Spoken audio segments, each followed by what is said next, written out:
Kiwan Bird was gunned down in the parking lot of a Miami strip club in June of 2012. He was unarmed, sitting in a pickup truck, when he was shot and killed by an armed security guard. A nationwide discussion on race and the militarization of police. But what about that other group of men and women employed to keep us and our properties safe? The ones that cannot arrest and haul people off to jail. New studies examining armed security guards have uncovered more than a few alarming issues, especially those focusing on lack of oversight and less than effective training standards. Let's welcome to Midpoint CEO of Metropolitan Protective Services, a physical security company, and a former assistant chief of police in Maryland. Derrick Parks joins us today. Derrick, thank you so much for being here.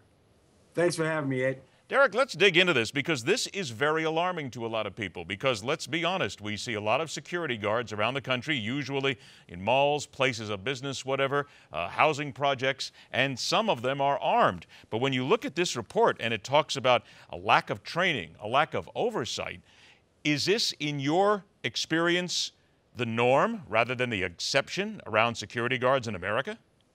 No. Fortunately, my company is based out of state of Maryland, and we do a lot of work in Maryland, D.C., and Virginia. All three of those states are very heavily regulated, and the state of Maryland, especially, along with the District of Columbia, have very stringent rules in order to get your handgun permit in order to carry a gun. But we have 15 states here, Derrick, where no firearms training is required at all for a security guard. How could that be allowed to happen and somebody carry a gun?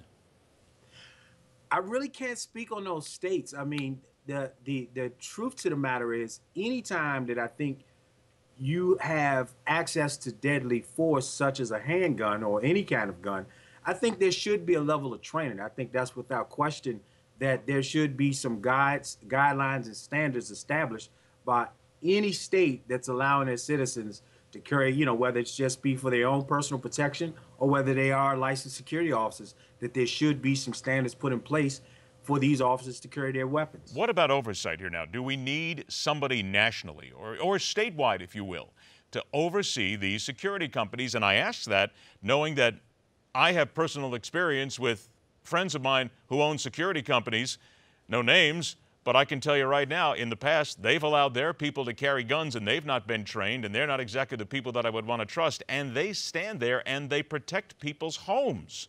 So shouldn't we have some sort of oversight on these people and crack down on them so that the legitimate guys like you aren't seen as being part of this problem?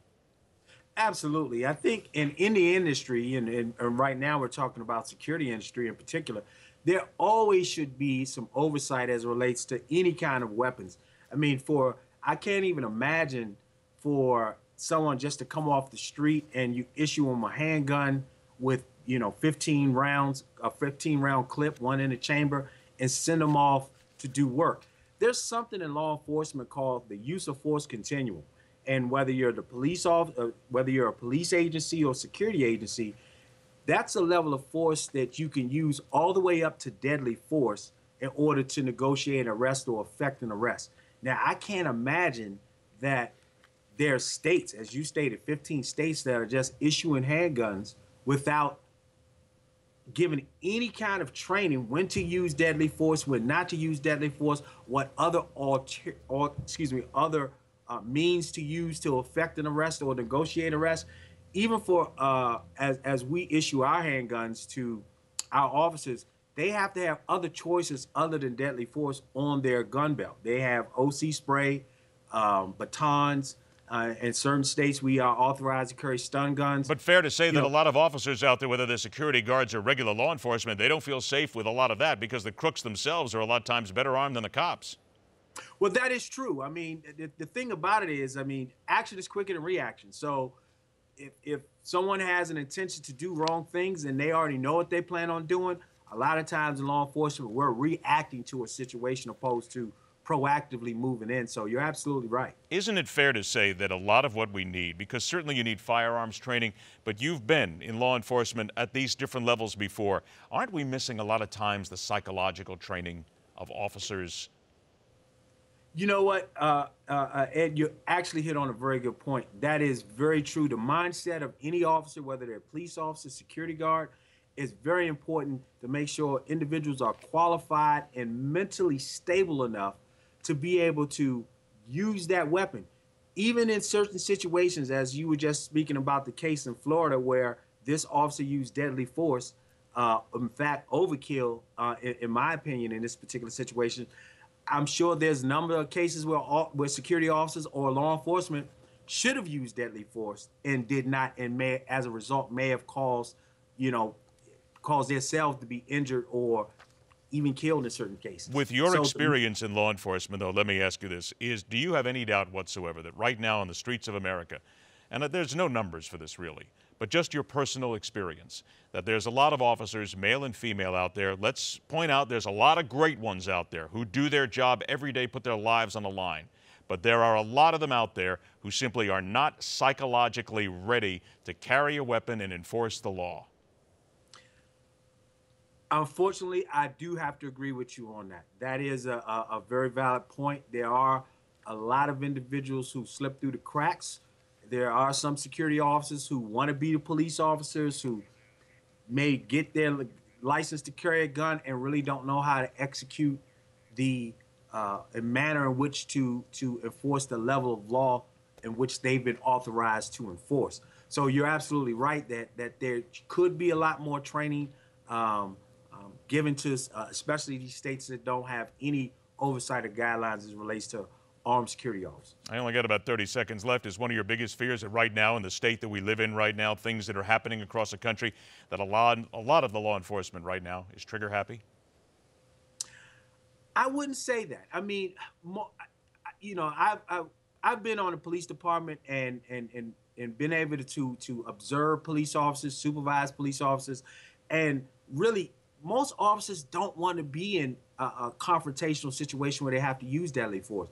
I think a lot of times deadly force situations happen so quickly you really don't have a time to react. It becomes muscle memory, and you just do what you've been trained to do. All right, Derrick, I tell you what, we're out of time, but we've opened up a whole lot of things here. We're going to have you back soon. We're going to talk a little bit more about this. I hope you'll join us. I thank you so much for your time and your candor. Thank you so much, Ed. Appreciate it. Pleasure, Derrick. After the break, Motor City lives up to its name this week and brings us the cars we can all afford.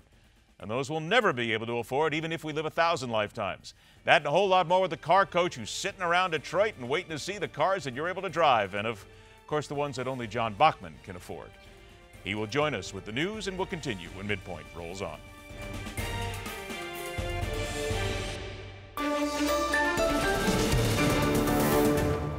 Hello, I'm John Bachman. President Obama and British Prime Minister David Cameron announced a new joint initiative to try and fight domestic terrorism together. The statement coming today at the White House after last week's Paris attacks. Cameron says the shootings in Paris were a reminder that Britain and America face threats to national security from people who hate what the two countries stand for. And in Pakistan, hundreds of demonstrators clashed with police outside the French consulate. This over the new cover of Charlie Hebdo. Police used tear gas and water cannons when those protests turned violent. There have also been similar protests across the Mideast and even in the African country of Niger today. The chief of the Centers for Medicare and Medicaid, Marilyn Tavenner, will step down at the end of next month. Last fall, she's the one that admitted that her agency messed up the calculations on how many people had actually enrolled for the Affordable Care Act. And Oklahoma puts its first inmate to death since last spring when a botched execution led to a moratorium on state-sanctioned deaths. We'll have another Newsmax Now update coming up for you in 30 minutes.